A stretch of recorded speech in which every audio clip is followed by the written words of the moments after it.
পরোটা বিক্রি ছেড়ে ওয়েব সিরিজে আসছেন ভাইরাল রাজুদা। ফুড ব্লগারদের হাত ধরে কলকাতার রাস্তার খাবারের দোকানগুলির জনপ্রিয়তা বেড়েছে বেশ কিছু বছরে। আর সেই তালিকায় অন্যতম নাম রাজুদা এবং তার বিখ্যাত পকেট পরোটা।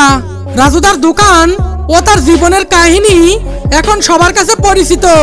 সম্প্রতি তিনি জীবনের নতুন অধ্যায়ের কথা জানালেন, জানিয়ে মানুষের মধ্যেও কৌতূহল তৈরি করেছে।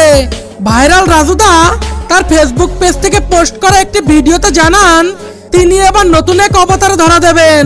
ভিডিওতে তিনি বলেন, আজকে আমি কোথাও ইনভাইটেড আছি, সেটা হলো একটি ওয়েব সিরিজের জন্য। খুব তাড়াতাড়ি হইচই এটা দেখতে পারবেন। যদিও তিনি খুলে বলেননি ওয়েব সিরিজটির নাম কি আর তার গল্পই বাকি কবে কোথা থেকে প্রচারে আসবে।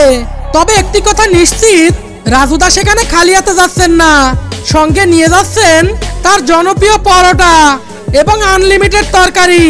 তিনি বলেন, পরোটা আর তরকারি নিয়ে যাচ্ছি, সঙ্গে কাঁচা লঙ্কা, কাঁচা পেঁয়াজ এবং সেদ্ধ ডিমও থাকবে। এই ভিডিও দেখে তার ভক্তরা শুভেচ্ছা জানিয়েছেন।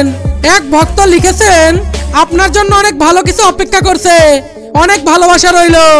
অন্য একজন লিখেছেন, দাদা আপনার জন্য বলছি, আপনি একজন সাদাসিধে মানুষ, ফুড ব্লগারদের প্রচারের বদলে ব্যবসা বাড়ানোর দিকে মন দিন। রাজুদা শিয়ালদা চত্বরে ও শিশির মার্কেটে পরোটা বিক্রি করেন। তিনি 20 টাকায় 3টি পরোটা এবং আনলিমিটেড তরকারি দেন, যার জন্য লাইন দিয়ে দাঁড়িয়ে থাকেন বহুত মানুষ। এবার সেই জনপ্রিয়তা যে আরো বাড়তে চলেছে তা স্পষ্ট। তো বন্ধুরা, রাজুদাকে নিয়ে আপনার কি মতামত সেটা কমেন্ট বক্সে লিখে জানিয়ে দিন এবং পরবর্তীতে নতুন নতুন ভিডিও পেতে চ্যানেলটি সাবস্ক্রাইব করে পাশে থাকা বেল আইকনটি অন করে রাখুন। আল্লাহ হাফেজ।